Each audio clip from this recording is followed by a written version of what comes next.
Recording. Hey there, guys. Welcome to another episode of the MH Performance Podcast. I'm your host, Miles Harrison. And today, there, guys, we've got the first ever guest on the podcast. Nathan, why don't you introduce yourself to the audience? So I'm Nathan. I've had multiple surgeries, and that has led me to try and progress my career as someone that helps rehab people and just get back to where they want to be rather than stuck in this kind of NHS limbo. Someone told me I'll never run again, and I try and help people just get back to where they want to be. Yeah, that's great, mate. So, tell us. We've been speaking before. And you've told us that you've had a numbers of injuries and stuff. What's some of the biggest ones that you've potentially had? So biggest ones was I've torn my pec off the bone as a powerlifter. Wow, Um, yeah, God, you tell us about don't do training. that. Don't do training. That's it, guys. That's the podcast for us. Yeah, don't do training. That I think that was the start, or the first major injury I've sustained. I've had multiple illnesses that have been quite debilitating, like a lot of autoimmune conditions. But the pec tear obviously is quite a major muscle Yeah, in a lot of sports people, gym pop, but that was vile. yeah. And then the other one was through illness. I had liver cancer. Wow. Luckily, they caught it so early. I avoided all radio or chemo needed. They removed half my liver. Oh, wow. They were like, rather than take a biopsy, wait longer than we need to, we're just going to remove it whilst it's nothing looks like it's spreading. It all had clear borders. So they removed it, proceeded with tests, and they were like, yeah, it was cancerous. But because we've done that, all bloods are fine, scans are fine. We don't need to proceed with any further treatment. So having an organ removed and multiple knife wounds in my stomach, that was more troublesome from a psychological point of view. That one really hit me hard. When you remove an organ, you get given the big C. It's almost like a complete identity change, isn't it? I think when anyone even, I know it's a lot better in this today and age, but I think when people still hear the news about having cancer, regardless of what it is, everyone thinks a certain way about it and how they're going to potentially live their life with it. Yeah. And for me, I don't know about others, but I can imagine it's very similar. Just you might be ill, but it goes from I'm just ill to cancer. There's never this little bit in between to get you ready for it. It is you're ill, it could be cancerous, and it just the shock to the system is yeah, it's not a fun one. It's not something that you can prepare yourself for. It took me about an hour to actually sink in when that happened. Imagine. And how do you live with it on a day-to-day basis now? Has anything really particularly Um, changed or anything like that now? no, so it was a funny one. I've got ulcerative colitis, which is very similar to Crohn's, just not many people know about it. And I just had a really bad flare up, like the worst flare up I've ever had. Went doctors or hospital, got scans, blah blah. But it turns out it looked like it was one of my medications Okay. for my ulcerative colitis that kind of caused it. Right.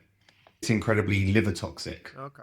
and then that goes into yeah, and it went from you have an abscesses on your liver to non-fatty liver disease to Yeah. Wow. That's some processing so there, mate. the only thing that's changed is my medication, and touch wood, like I'm fine, That's really like amazing, mate. no issues, just yeah, it's Yeah, great. that's great. Do you find that obviously having that kind of experience has that kind of affected your line of work or how you see things?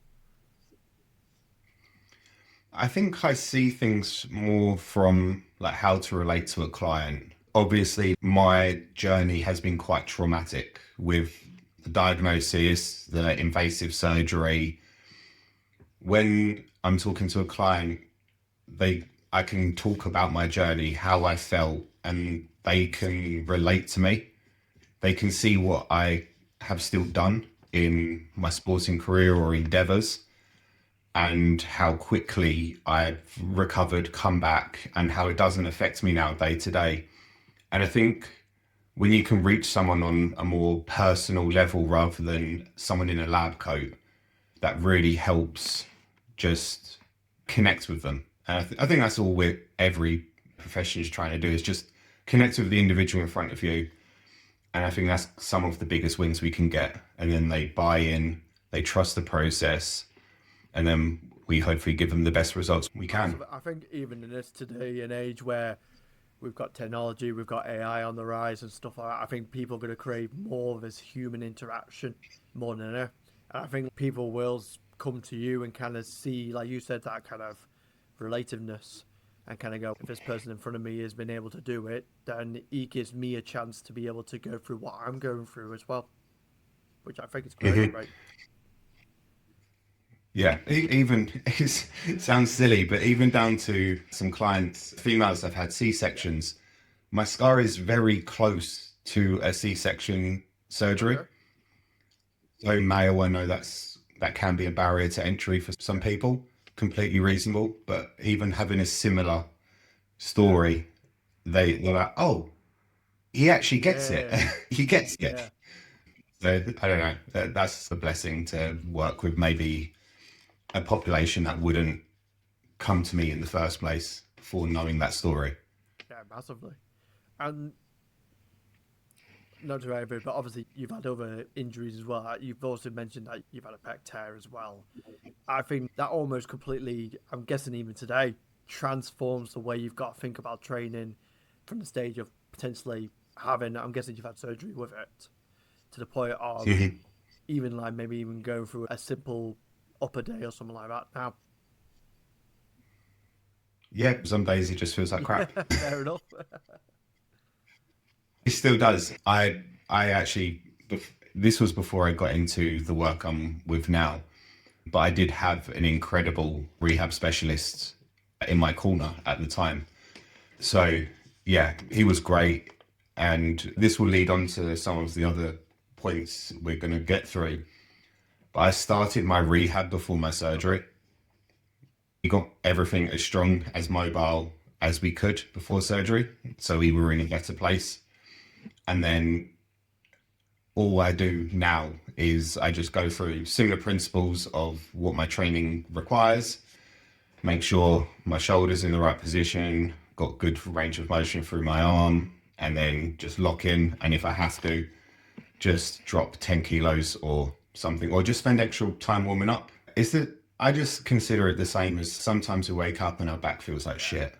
And yeah, maybe we have to warm up for an extra 5, 10 minutes. Maybe we just drop the weight by 10, 15 kilos. It's just life. I just don't consider it. I try not to consider it a bad Yeah. side. It's just today, this side feels like shit. So I'm going to spend a little bit more time on that side and then just do the best I can in that session. Yeah, because I find that, especially with some of the clients that I work with, there's sometimes like an expectation that everything should always be on the rise. Like they've been doing this training for so many times, they've got over this certain injury, and you've mentioned it very clearly just then. Like when you've had something as severe as what you've just had, it isn't always going to feel the greatest. Sometimes it is going to feel shit and stuff like that, and you just got to spend a little bit more time on it. And I think that can go into tons of different aspects of life. Oh no, no, completely. Like I mentioned, it's just sometimes you wake up, your knee hurts for essentially no reason. So maybe we spend a little bit longer warming up, stretching, get a massage going out, or yeah, we just deload a little bit. We just take a bit of weight off. But also, I think the psychology around it as well, once you've had surgery on a side, sorry, a body part, we negatively label it. And I think that's sometimes someone's biggest linchpin into recovery is, oh, it's my bad side. It's my bad side. No, it's the side you had surgery on. That's all. If we can build that up to strong or as stronger than when we were previously injured or had surgery. It is absolutely possible. We just try to need to find that balance of the left and right rather than the good and the Yeah, bad. I think when it comes to an injury, I would say it's a lot more for psychological than it is physical.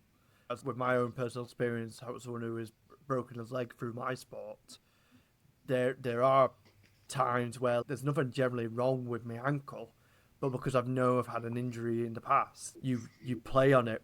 And I think, especially when you are playing on sports on a regular basis, it's always in the back of your mind. Like, if it's happened once, it probably will happen again. But like you just said, if we, as we've been taught, out function our structure and then strengthen everything around it, then 9 times out of 10, we're in a far better awareness that we had before. We're going to have so much more strength that we can kind of call upon. That's going to massively reduce the chances that we were beforehand. And I think personally, for me, every injury that I've ever had has always been a lesson that I've learned from. 100%. Like what I learned through my pec rehab, what I learned through my liver resection rehab, there's things I've done wrong. The liver one and double hernia one was when I was in this profession. There's things I would do differently, and it's a learned experience. And now, when someone else comes to me with it, I'm then going to help them better than I helped myself. And I think, yeah, you just got to learn and take away what you can from any negative situation that comes through. Yeah, definitely. No, I 100% agree with that. Do you find that, like, when you do have those type of moments, it's almost like I had this experience for this particular reason? After the depression goes, yeah, yeah. Once I'm out of the woods with everything and back to a bit more normality, yeah, I think it's yeah. I've learned from that. It was either a stupid decision or a freak accident, and I can learn from both of them. Exactly. So, when people come to you with an injury or they've come back from some kind of surgery, what do you think the biggest problem that people have when it comes to section when it comes to rehabbing? I think people don't realize how early you can start Okay, rehab. cool. In some cases, you can start like with hip and knees. They are getting you walking out the door basically the Yeah, next day. If not, they're getting you walking the same day. And whether people think it is or isn't, that is part of your rehab. Getting yeah, walking. And with technology as well, I know they've been around, but using TENS machines to get some muscle activation, getting some load, getting some passive movement. There's a lot you can do from day one. I think with my pec, all I was doing, they said keep it in a sling for 8 weeks or whatever it was. I'm holding onto a broomstick and I'm just gently moving my arm up, pain-free range of motion, just get a movement in there, and that's from day one. I think that's one thing people miss is they need to rest it. It's do not rest it.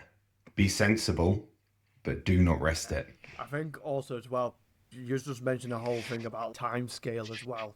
I think people fall into this trap of, oh, there needs to be a certain amount of time for this, or it takes a certain amount of time for stuff like that. Like, generally, let's say we're talking about like bone or anything like that, you usually say stuff like 6 weeks offloading and you can start things like that. Do you find from your experience that, like, that's just not the case? Do you find that's very much down to the individual themselves? Yeah, I think it's definitely something we need to respect. It's not something we can look past. It's something that we need to respect, but it's also something that shouldn't limit us. There's ways we can load parameters that are safe and can still benefit the recovery. And depending, some things are very difficult. I've currently got a client, a grade 2 ACJ separation, also broke her wrist and her hand all on the same side. You just got to get inventive with it. Find someone that isn't scared of your injury, and can help you figure out a path to start loading. So if you've broken, like you said, your fibula, Yeah, was yeah, it? that's right. Yeah, you broke your fibula. So maybe we can't really do leg extensions or leg curls. Maybe we can look at doing some form of offloaded terminal knee extension. Maybe we can use a body weight kickback to build your glutes. Attach a band somewhere that isn't going to compress or cause irritation of where the bone break is. We can find a way to get some load, some stimulation, some range of motion somewhere to speed up the recovery process. I think when people straight away think about, let's say, even using strength training or resistance type of training, people straight away think about the barbell, don't they? Or using heavy weights on the weight. And you're 100% right in the sense of saying, like, finding so many different ways, and, like, in your way, getting creative with it to find to always push progress, even if that's just getting a pain scale from like a 6 out of 10 to like a 4 out of 10. I think I know enough to understand that, like, sometimes, like, pain and the injury are two completely different things. But I think that if someone's got already a preconception of pain, that they're going to experience pain, then they can make the process a lot harder, and sometimes it needs to be.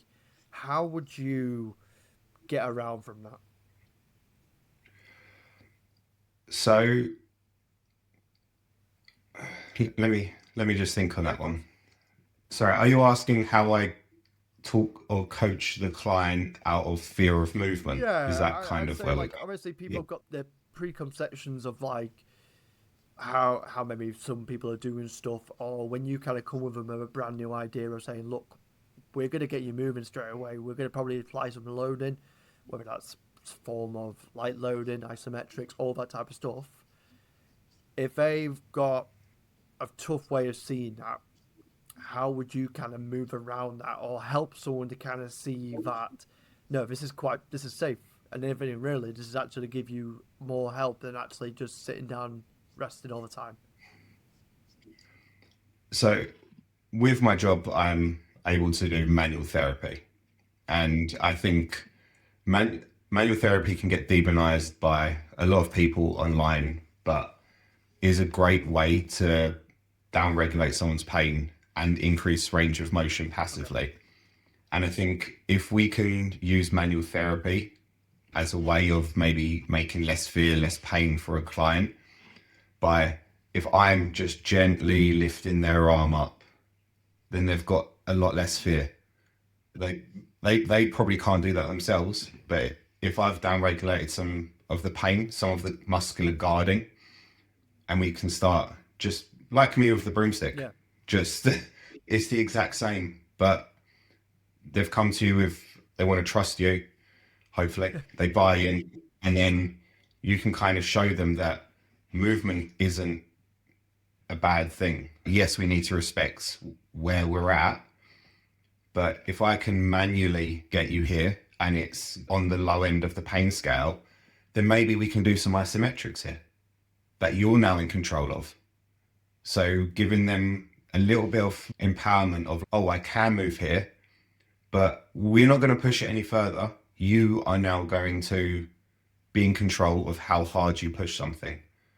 I think small buy-ins, small wins, showing them that pain can go quite quickly, and then give them something with a low KPI. Oh, I can push against the wall. I can push something gently. I can do the broomstick lift at home. I think giving someone little wins is probably the best buy-in, and then do the manual therapy, down-regulate their pain. I've hit the nail on the head when you give them the confidence or give them the control to do that. Because in sense, if they feel like they're always in control of what they're doing, then it gets them to relax a little bit, doesn't it? Yeah, yeah. I think sometimes they need a little bit of coercion, and that's where I like the manual therapy Yeah. side. We can do everything nice and gentle. We can, you can ask how things are feeling, and then they see that pain reduction, and that's that win. That's that door opening for us to then go, all right, no, you do it. Yeah. Now, okay, push against my hand a little bit. Like, how's that feeling? And then it's like, cool, do that against the wall.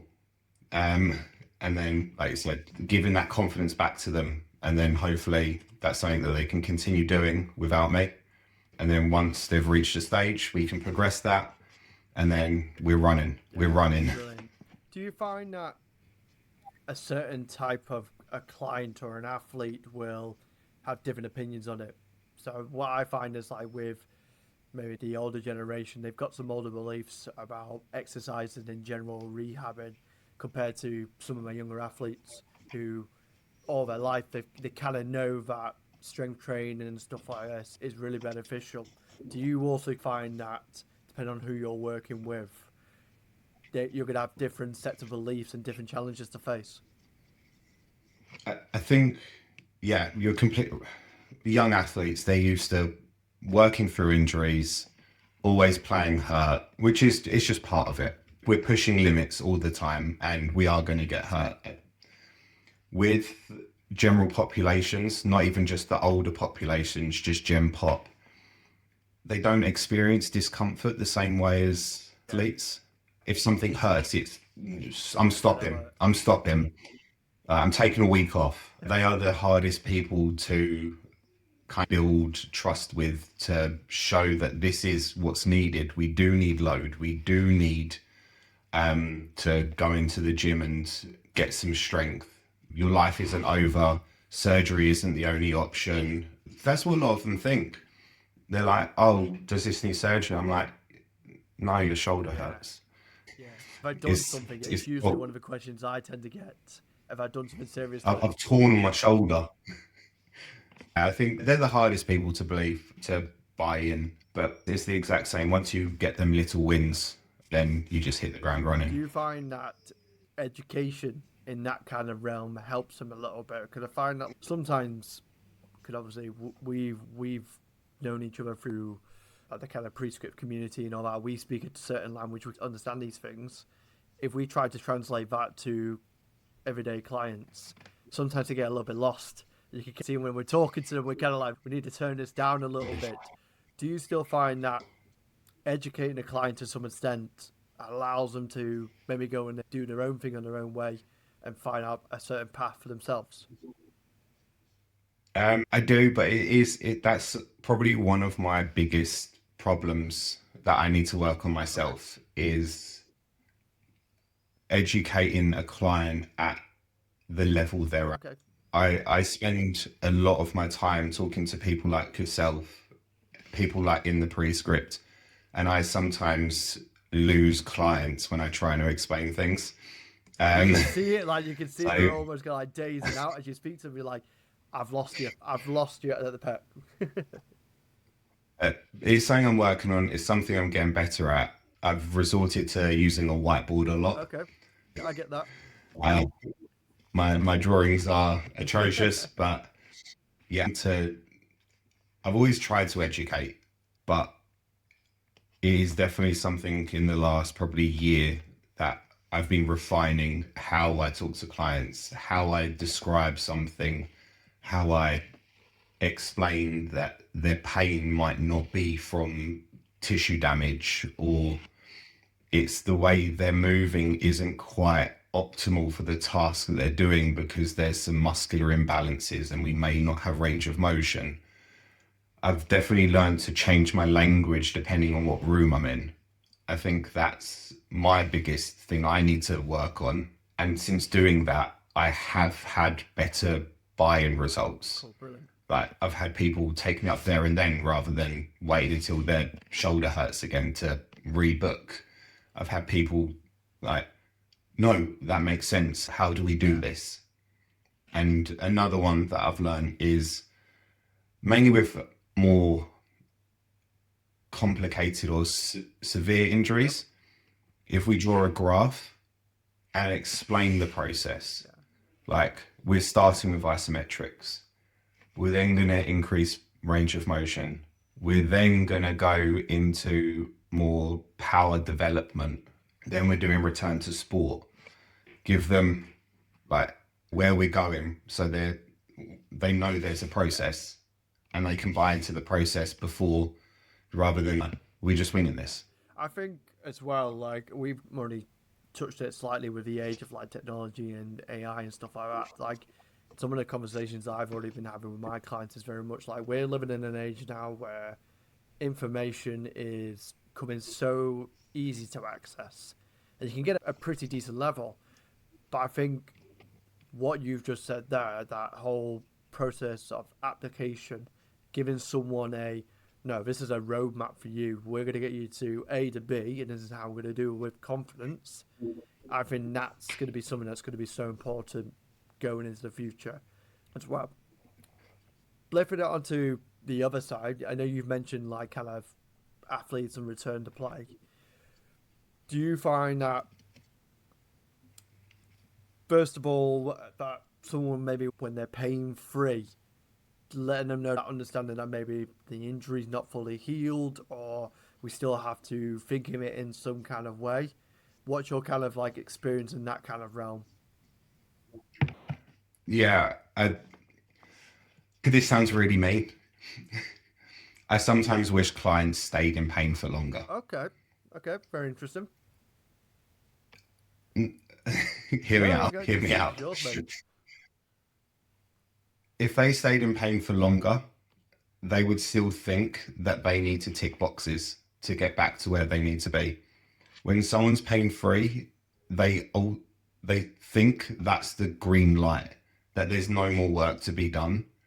When in fact there's so much more that we can squeeze out of this process to get them back ready for the football, rugby, to avoid re-injuring the same side or making a new injury.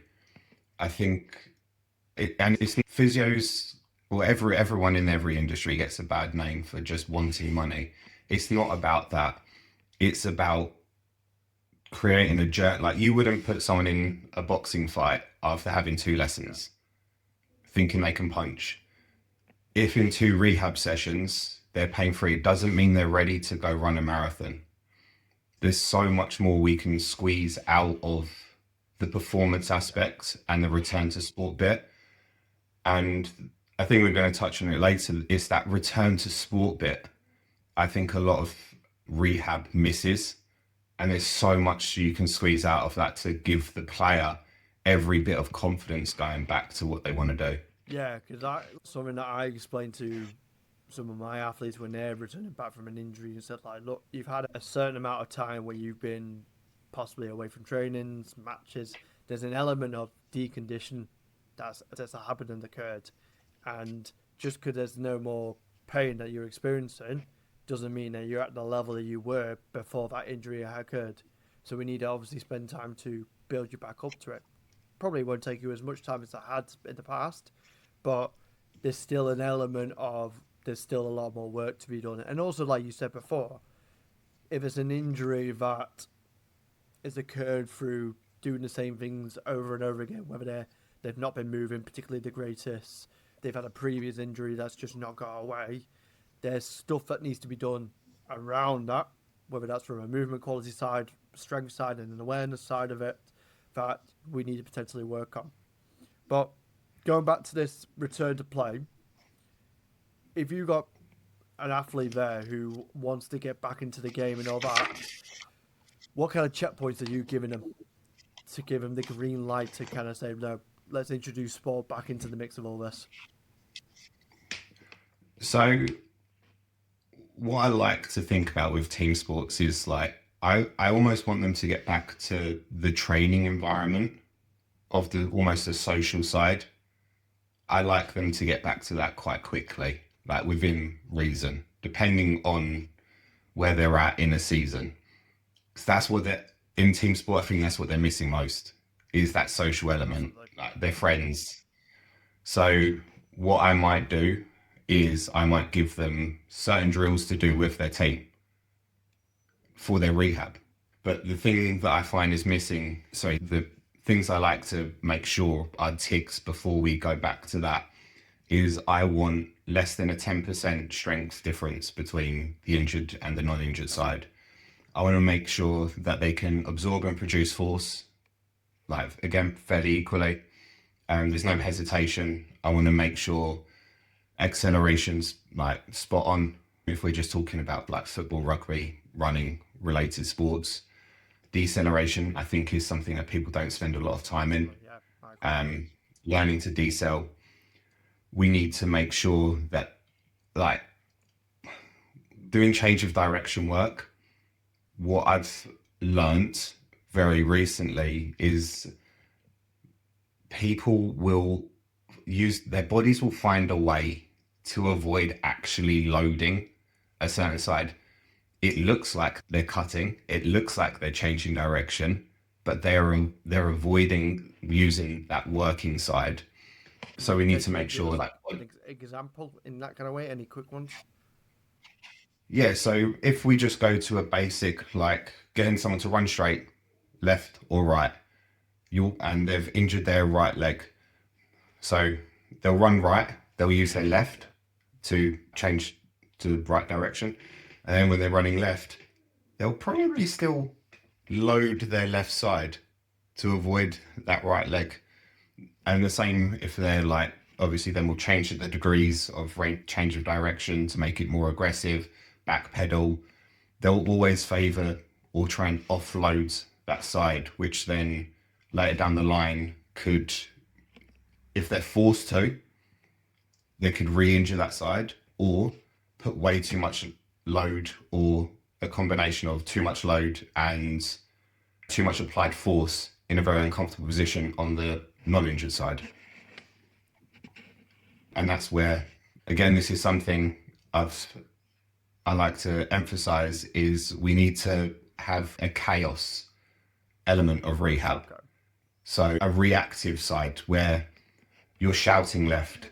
So they're running as fast as they can, you shout left. They have to react to an external stimulus, the same as in a game. They need to catch it. I'll throw the ball when I want to throw the ball at them, not when they think I'm going to throw the ball at them. They need to react to an external stimulus, and they need to do it well before thinking they can go back into a gameplay scenario. Because that's when all that rehab can unravel, because we haven't worked on actually being comfortable and confident using an injured side. Yeah, I think if I look back at my history of rehabbing on myself, I think I've always said to coaches, don't put me into anything back unless I'm feeling comfortable. I can sprint in one direction and then I can immediately change direction on that same foot. But I think that's so important in the sense of the chaos side of it, because we know from playing sports that so many things can play around. Yeah, we do the same thing, we get into the same angles, we use the same muscles, but you can't recreate all those things when intensity is heightened. You maybe played 80 minutes of the game, fatigue is starting to settle in, and you've got someone on the back of your shoulder, and there's a ball involved. There's so many factors that play around into it that we can't particularly control. So, Yeah, I think fatigue is a huge yeah. one. You're training a player under fatigue as well. Yeah, again, something that's missed. We just go, oh, you can run in a straight line. Awesome. Do you think, because I'm just thinking back of a conversation I had with another coach quite a while back, do you think there's an element of we want to be training our athletes in an element state of fatigue? Because in my personal opinion of it is, if we're trying to improve a certain quality, I want to be generally quite fresh to improve that scale, so that when it does come to potentially being on the pitch or something like that, and I am in that state of fatigue, my baseline is already higher. So therefore, when I do potentially drop, I've already got a higher baseline. Or do you think there's actually some kind of benefit with training in the state of fatigue and working around that? So that's a really good question. I think when we're starting to learn a skill, we need to do it as fresh as we can. The fresher we are, the more cognitively accurate we can be to reproduce that skill well at a high quality. I think once we can reproduce that skill at a high quality, then, like, where it's almost autonomous is where we need to be. Then we can start looking at building in that skill under fatigue. So yeah, maybe we do it after sprint training, like we're doing some more cutting work or catching a ball or something along those lines. Doing under fatigue then is fine. I think that's great, because we need to know where our limits are to then find out what other aspects of that training scenario we need. So it's, why are my legs fatigued there? Or why is my cardiovascular system there? Are my legs weak? Am I not as fit enough as I need to be? Where that breaks down in the elements of a game. So I think, yeah, we should definitely train things on fatigue within the realms of being able to recover from that. But yeah, start when we're starting a skill, putting it at the start of a program or the start of a session, gym or field. And then once that skill is basically autonomous, then we can we can push it down later where we are a bit fucked, we are a bit beaten up because we can produce that skill at a very high level. And then we know where the linchpins are to progress that even further. And then we just basically circle Yeah. back, put that element that we want at the front of the program that we want to expose, and then rinse and repeat. Yeah, no, I totally agree with that. I think that's brilliant. We've talking quite already a bit about the time between the gap between rehab and training. What do you think is like the kind of the biggest gap to finishing that kind of process, where we say we're all clear to go back into it?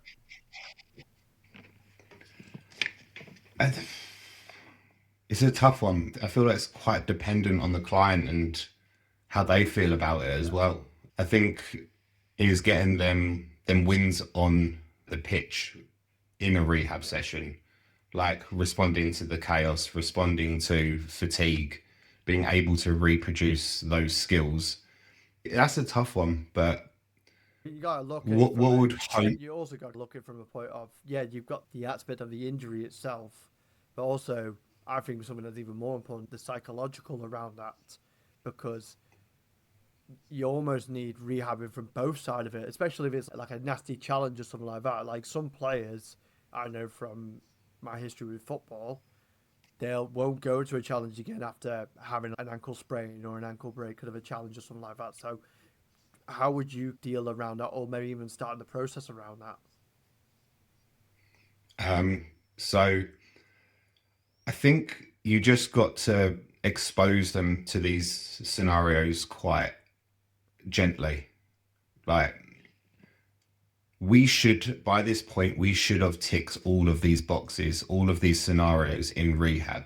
And I think if rehab's done well, we can revisit them and be like, see, you can do that. See, you can do that. Just tick them boxes throughout the whole session, remind them of how it started, where they're at. And sometimes it's, this is the sport, right? Like, yeah, shit does happen. And to be harsh, if you're not ready for that, like maybe like if you might not be ready for the sport. Some people are.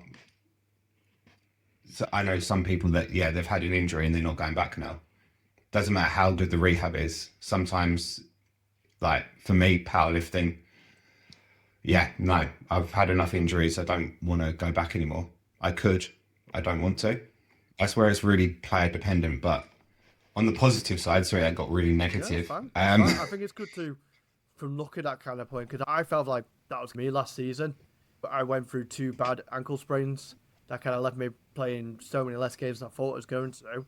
And I'm thinking, right, at the age of 31, I've got a business that I'm trying to build myself, and I'm not getting paid to play football. Is this for me? And I can imagine when you're at a higher level and you are getting paid, and this is your identity, like your identity is to play the sport, and you've got these nagging kind of things to yourself, like, am I going to probably potentially play it the best? Do I want to play this sport anymore now? Does it mean the exact same thing? It's really, it can bring quite a lot of emotions to it. Oh, no, completely. And like I said, you need to just show them the journey that they've been through and that we have ticked the boxes. And then maybe we just have a training session with our friends and expose them. It's as controlled as we can be going into this. But this would actually be an incredible question for my girlfriend, who's a sports psychologist. She could probably delve quite deep into the psychology and how to uh, mold people's brains into getting them back. But I think if we've hit everything, We should be able to just revisit and we just need proof. We need proof and show them that they can do that. Whether it's data on a screen, whether it's videos, whether it's just having fun with their teammates that know he's injured. They're not going to exploit that. They're going to be sensible. We're running the game at percent. The week after we're running at 80%, then so on. Just gradual exposure to those scenarios. We're just desensitizing him the same way as have you seen the videos where they try and desensitize horses with villains No, and I haven't. bouncing I might balls? have to go watch that. That's great. It's the exact same. You're desensitizing someone to a situation that they deem quite scary and they don't want to revisit. But just gradual exposure to them scenarios is a great way, especially with friends. Make some positive out of it. That's the way I'd approach it if there was someone that was like kind of really challenging whether they are ready to go back to sport. Like, it's almost like completely like taking the pressure out of it, really, isn't it? And just letting them just, in a way, like you said, go at their own pace, which I think is so important. I think leads to my next question, really. Do you think when it comes to an injury then, we should be very much basing it on the criteria of the injury or time itself? Or do you think there's like a balance between the two? There's definitely a balance between the two. Like earlier, we need to respect healing times to a certain degree. I think for me, I don't mean rush because I wouldn't want to rush anything, but I want to get someone range of motion as quickly as possible. The quicker we get range of motion, the smoother the rehab is. We're not stuck in one position then fighting 4 to 6 weeks where we could be loading in 4 to 6 weeks. If we can get range of motion as quickly as possible, with just sometimes we can half injury time. We can half it because we're not fighting. If someone's in a sling for 6 to 8 weeks, cool, I've got to spend 6 to 8 weeks to try and get their hand above their head. Whereas if I've done that in the first 3, which depending on the injury can be very possible, I don't have to fight that kind of ultimate guarding of the area. I can then do some, so say it's the shoulder, I can do some active, what is it? Passive, active, assisted, active, resistant, yeah, active. yeah. I can do some active resisted movements into the shoulder. And then I can do some loading. I can do some loading isometrics up here. Can do them here. You can slowly add load at such an earlier time frame, which then just expedites the whole situation. Yeah, muscle. And so, do you think then, almost like before and after the injury kind of occurs, do you think like almost like coaches, SSC, personal trainers, do we need to do a better job at anything really? I know there's so much about an injury we can never control. We can never control anything like that. But do you think there's anything that we could potentially do better to maximize the opportunities that we give to our clients and athletes? So when if it occurs, we can get them into a better state far quicker. I think so. Something that I think everyone could do better in team sports is in the weight room, we over specialize. Everything, not a lot of things are trying to be too similar to a game scenario. And I think we're not trying to recreate a game scenario or a really specific movement that we see out on the pitch. The pitch is where we build skill. The gym has to be separate to build strength, build range of motion, build capacity in a range of motion. We get everything we need from the field. This is where we build something that we don't get on the field. I think that's the biggest thing I find in pretty much most sports, especially football. It's so specific to football. Like, why is a football in the gym? Like, why is a tennis racket in the gym? We've got a tennis racket for half-hour training session, or the gym is to build strength, build capacity, build range of motion. so we can then express that strength in the skill that we are practicing on the court, on the pitch. I think that's where I find one of the biggest. I feel like that's what we could all do so much better. Is the gym is for gym, Yeah, the it's sport is for sport. we're supplementing it, isn't it? The whole point is to build on based on principles on all these qualities that you mentioned, whether that's strength, speed, power, range of motion, all these type of things and all that. So the person that we bring into the gym is well equipped, more versatile, can probably solve a lot more problems. Like you just said, let the sport just be the sport. I think when I Yeah, first got into S&C, I think for even in my own training was like, how could I create this gym session to be more like a football session? When it, if anything, really now my sessions are more or less like a football session and just more like a gym goers.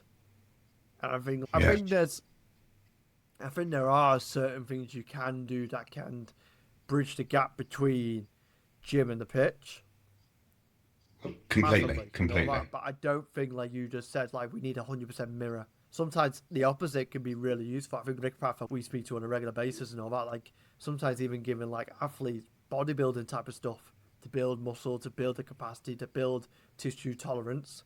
So therefore, that they again they can expose themselves to a lot more forces onto the pitch. Oh, completely. I think, especially in team sports, we don't specify like warm ups are just the team's warming up.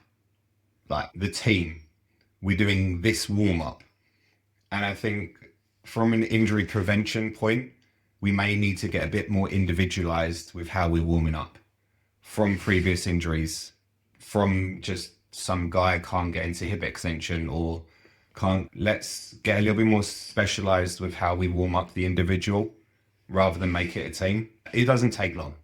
You should know your players well enough to know he can't put his arm over his head. He keeps fucking his hamstring up because he sucks at hip extension. Let's make the warm up a little bit more specific to hopefully later down the line, one, get more out of the athlete on the pitch in the gym. And then two, we just reduce risk of injury when we are doing all of it. Do you think also as well there's a responsibility for the athlete himself? Because like I do particularly the warm ups in my football team and stuff, and half of the time some of the players, unless you tell them to go and do a warm up, they're just blasting balls in the net, and they'll do a few swings of the legs and all that, and I think they're prepared for the sport. Do you think that there's a responsibility for the athlete themselves to make sure that, yeah, fair dues, if they know that they've got limitation themselves, they need to get themselves ready or have some kind of routine to get themselves in the best place that they could possibly be in? Yeah, completely. I kind of did a post similar to what you were saying. Is like people know their phones better than they know their own Yeah, body. I did see that. That's good. That. Yeah. And it's like people don't really understand what their body can do or what it's supposed to do. They just go, my knee hurts. It's cool. Do something about it. Like be proactive. Understand why your knee might hurt. Spend that time, explore those options. Have some accountability for yourself and going into training, going into a game. I think, yeah, massively is people do need to take a bit more ownership for what they put themselves through. And yeah, just spend a little time researching. The internet is great, it's also terrible, but you can find people that will offer to help you, pay for a good physio, pay to see yourself, find out why. Yeah. Get you probably only have to see you once. Like, yeah, you suck at hip extension, you can't to your foot, all of these. This is your warm up. This is some exercises I want you to focus on in the gym. Happy days. See you in two Yeah. months. That is really it is a massive barrier to entry to for them to help Yeah, themselves. that's what I mean. It's no cost of them all. I think, like, regardless whether you are someone who's playing sports or just someone who wants to live a life and stuff like that, like, there's so much information, and even if you just go out there and do something, don't get me wrong, there are plenty of things you could potentially go and do wrong with, but doing something always potentially leads to a little bit better, doesn't it? Oh, completely. Even if you look at some of, like, I'm not a massive fan of stretching for injuries or sports performance. Yeah, they have their place, but I think they're put on a pedestal that they don't need to Yeah. be on. But even if you just looked up some stretches, cool, you're 10% closer to where you need to be, which is awesome. And then you, even if you did a yoga session, yeah, maybe not great, maybe not the best, but you're 10% closer to where you need to be. It's a great, you're starting. Yeah. And that's all we can all ask for is you're trying. That's brilliant. Yeah. And I think also as well, even as us as coaches, I think like a lesson that I've learned is, like you just said, I'm not a big fan of static stretches. I'm known as the guy who doesn't like static stretches at all. But I know there's a place. It might not be very useful for me, but for someone who maybe has been sitting down all day, it might be something that just gets them going. Yeah, they might not go to the gym. They might hate it, but doing 10 minutes of some foam rolling, some couch stretch, like some cat cows, yeah, sweet. They're going to feel 10 times Yeah. better. Nathan, I think this has been a fantastic conversation around everything and all this. A question that I kind of want to finish on really is, in today's fitness world, is there anything in particular that you don't like and you would like to change? What would you like to make a stamp on the world of S&C training and all that? Oh, Jesus. What I'd like to change, I would like personal trainers and coaches just to have more accessibility to further education. I'm sorry, I'm going to make this a little bit of a long answer. No, I'm go really ahead, sorry. mate. Take it as long as you But want. when I started my career, I was predominantly just a massage therapist. Level three, entry in the door.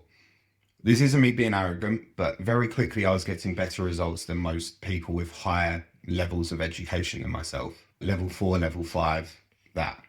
I had no idea why. But what that led me to was finding mentors, was finding the courses that other people weren't doing to level myself up. Because if I'm already getting better results than a lot of my other people, why would I do that? And I found that very difficult to find those people I wanted to learn from. And I think it's the same with personal trainers and coaches. It's like you've got the basic qualifications that you get, and then you go level four, level five, and they do something.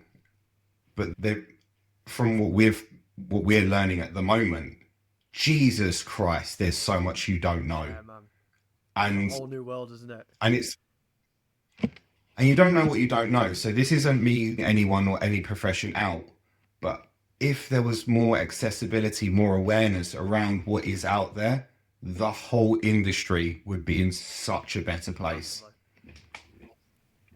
Yeah, it's not a negative thing. I think we need things like prescript and equivalent to make a nice clear path for people to level up and offer better services for everyone.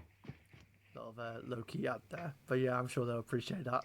No, I agree because my background is I came when I first started personal training 8 years ago. I came from an umbrella company. It was called Profit, and I don't think I'd be where I'm at if I wasn't. Don't get me wrong. I like learning. I like to push myself. I like to, just like you now, realizing there's more to this and there's a deeper level of understanding really pushes me to drive to get better results for my clients. But having a kind of a roadmap at the beginning, because like you get set in your ways. You think to yourself like, this is a way of doing it, and then someone a lot smarter than you goes, have you thought about this kind of way? And you just kind of go, oh, that makes so much more sense. Why don't I never think about it like this way? And then you start questioning everything else. It's like it's a Dunning Kruger effect, isn't it? Technically, the more you know, the less you realize that you know about the industry. And I think if so many people and coaches had that level of thinking to just go out there and go, even if you do think that you know it all, Go and ask why. Go and ask people like Oh, yourself, people in this industry, their backgrounds and their understanding, how they came to the conclusions. I think we would be a far better industry, because I think a lot more people will be less about trying to get more likes and views on things like on social media to improve their businesses, and chatting shit to, or chatting over a voiceover thing over people, calling them out. Instead, why aren't we just helping old people? We all want to do the exact same thing, which is make people fitter, make people healthier, get what they want to get out of this. there you go. This is my hot take. Been meaning to say this Go for a ahead, man. while. Hearing it first. I wish coaches spent less time learning about peptides and what business course they need to go on, and invest in learning how to coach people. Brilliant. That's There we my go. one. No, stop learning about peptides when you can't teach a client how to do a body weight squat. Yes. Just leave peptides to doctors and pharmaceutical people. Learn how to coach people better. And you don't need a business course, you need a coaching course. There you There we go. go. Then. That's my Brilliant. one. I think that is a great place to end it there. Nathan, mate, thank you very much for coming on the podcast. Where can people find you? No, thanks for having me. This has been awesome. Class, man. Really good. And you can find me on Instagram, Nathan Smoothy, Sports Rehab. I try and do educational and comical tongue-in-cheek posts. But yeah, if there's something you're struggling with or you can't find my page, drop me a message and I'll do my best to help you. Brilliant, mate. Yeah, guys, go and give this guy a follow. He's absolutely brilliant. Thank you very much, Nathan, and thank you very much, everyone who's been listening to this episode of the podcast. I'll see you all in the next one. Oh, mate.